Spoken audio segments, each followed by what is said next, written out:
Bueno, buenas tardes, buenas noches, buenos días. Vamos a hablar un poco de anticatastrofismo.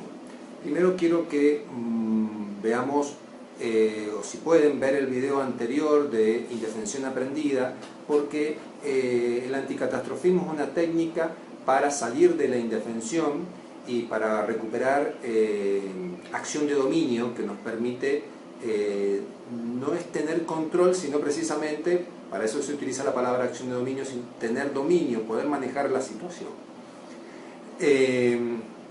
Una de las cosas que ocurre cuando caemos en indefensión aprendida, por eso es necesario ver el video anterior para entender el concepto, una de las cosas que ocurre es que percibimos el futuro de forma negativa.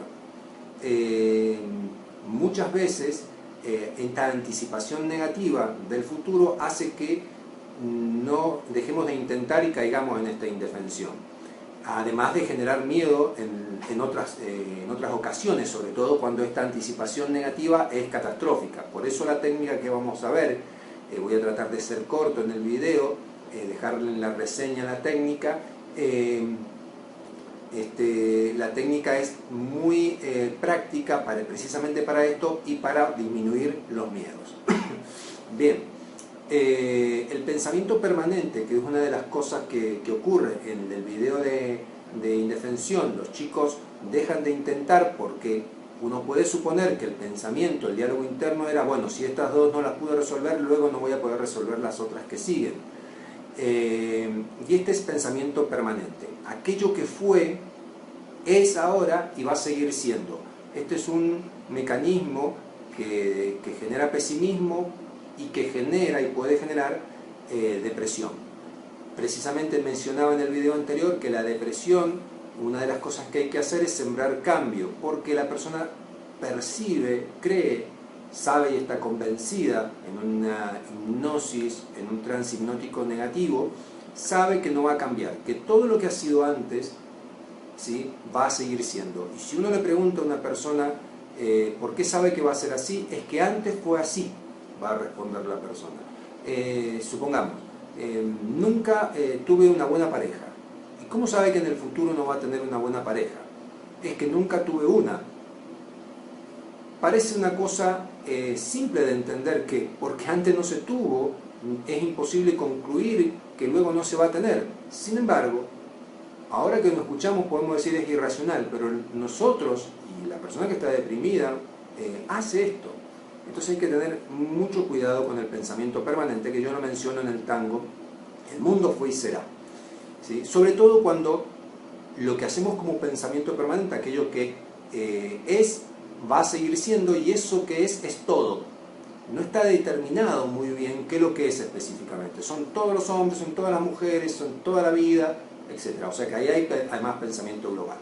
En esta anticipación negativa, sobre todo cuando se cae en el miedo, ¿sí?, lo que vamos a hacer es, primero, ¿sí?, esto va a estar escrito, así que no hace falta que ahora lo escriba.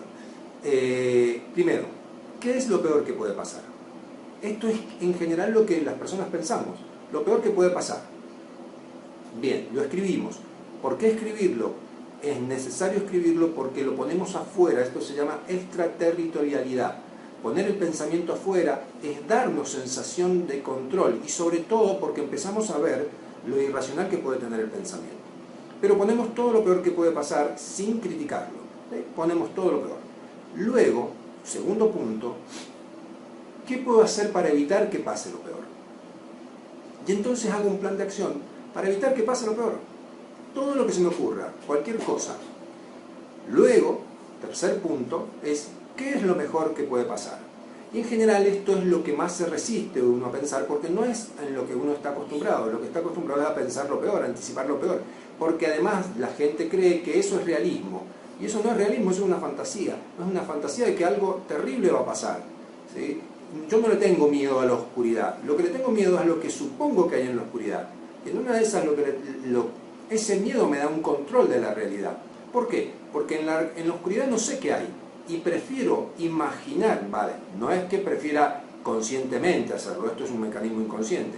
Nadie en su sano juicio dice, yo prefiero imaginar que en la oscuridad hay un monstruo. No, simplemente ocurre esto porque imaginar el monstruo es mejor que no saber qué hay, es mejor que la incertidumbre. Entonces esta certeza negativa, pero certeza al fin, genera un estado interno de miedo, ¿sí? Y uno dirá, pero esto es increíble que yo, por buscar la certeza, me genere un miedo. Sí, pero es más tranquilizador, aparentemente, que la duda, ¿sí? No saber qué hay en la oscuridad. Entonces, la oscuridad en realidad es inocua, no sé qué hay. Ahora entonces vamos al segundo punto, porque ¿qué es lo mejor que puede pasar? En general no se piensa, ¿sí? Pero ahí tenemos que anotar lo mejor de lo mejor. Todo lo que se nos ocurre que puede ser lo mejor que puede pasar. Pero una persona dirá, esto es una fantasía, es un sueño, esto no va a pasar, no importa, lo escribo. Tercer punto. Cuarto punto. El cuarto punto anoto. ¿Cómo puedo ayudar a que pase lo mejor? ¿Qué cosas puedo hacer? Ustedes van a notar que esto que puedo hacer para ayudar a que pase lo mejor, algunas coinciden con lo que puedo hacer para que no pase lo peor. Pero me centro en todo lo que puedo hacer para ayudar a que pase lo mejor. A veces puede ser aprender, a veces puede ser volver a escuchar este video para entenderlo, puede ser muchas cosas que me ayuden a acercarme a que pase lo mejor. Luego pongo en quinto lugar qué es lo más probable que pueda pasar, que nunca es ni lo peor ni totalmente lo mejor, sino lo más probable. ¿Qué puede pasar? Realmente, ¿qué es lo más probable que pueda pasar? Y luego de eso, en sexto lugar, pongo cómo voy a afrontar lo más probable si pasa. Ahora, ahí también hago un plan de acción y lo escribo. Si ustedes notan, el segundo punto, el cuarto punto y el sexto punto son acciones. Acciones que puedo hacer ya. Cosas que puedo hacer en este momento, tanto para evitar, para ayudar o para prepararme para afrontar. Esto genera acción de dominio. Vuelvo a tener dominio sobre la situación y ya no soy más víctima de ese pensamiento. Si me quedo solo con la fantasía de lo negativo, entonces me quedo con la fisiología del miedo y eso me traba la conducta, me traba el pensamiento, ¿sí? Y genera un montón de otras cosas. Pero de este modo recupero acción de dominio y salgo de la indefensión aprendida y salgo del segundo producto, que es la desesperanza aprendida, que me lleva a deprimirme.